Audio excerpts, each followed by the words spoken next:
গুম ব্যক্তিদের মুক্তির দাবিতে আয়নাঘরের সামনে অবস্থান নিয়ে ভিকটিমরা অসহনীয় অভিজ্ঞতা জানালেন। আমাকে 2017 সালের ইলেকশনের আগে আমি এয়ারপোর্ট যাচ্ছিলাম আমার মেয়েকে আনার জন্য। আমাকে 8-10 জন লোক বহুদিন ধরে ফলো করছিল। আমার গাড়ি ভেঙে আমাকে নিয়ে জোর করে 2টা পিস্তল থেকে আমাকে নিয়ে গেছে এবং আমাকে আয়না করে নিয়ে এসে এখানে রেখেছে।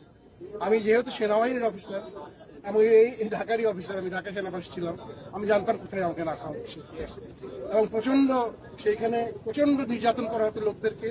কয়েকজন গুটি কয়েক আমাদের পলিটিক্যাল অফিসার যারা সেনাবাহিনীর বাণিজ্য ডুবিয়ে দিয়েছে ডিজিএফআই থেকে তারা স্বার্থন্বেষী কতজন লোক মেরেছে তারা খোদায় জানে। তারা এবং র্যাব এবং অন্যান্য যারা এখানে আছে, বিচার বহির্ভূত হত্যা, গুম, খুন, ক্রাইম এগেইনস্ট হিউম্যানিটি।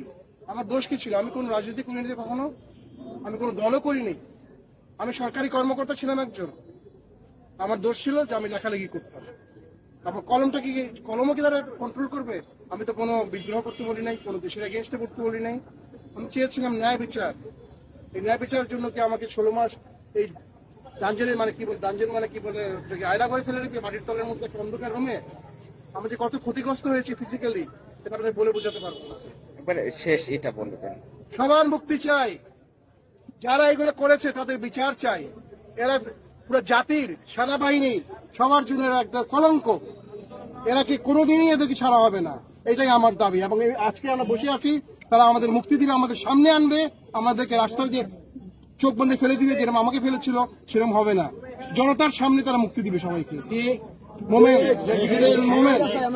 জনগণ চায় তারা মুক্তি, এরাই হলো আসল মুক্তি সংগ্রামী।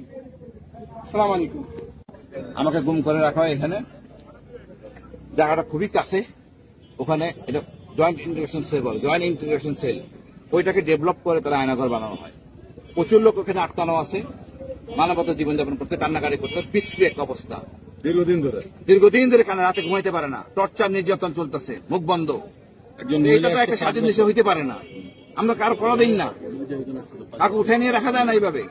এই সেনাবাহিনী আমাদের গর্বের সেনাবাহিনী, স্বাধীনতার প্রতীক সেনাবাহিনী। এই সেনাবাহিনীর উপর বন্দুক রেখে কিছু অসৎ ডিজিএফআই কর্মকর্তা রাজনৈতিক সুবিধা নেওয়ার জন্য সেনাবাহিনীকে বদনামে ফেলাতে পারে না।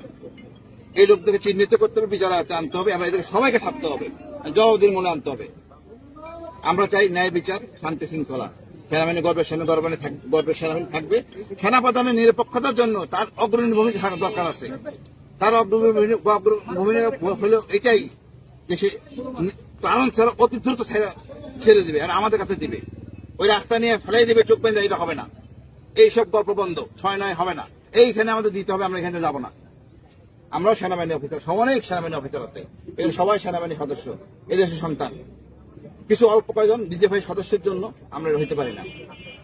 ডিজিএফআই দেশ চালায় না।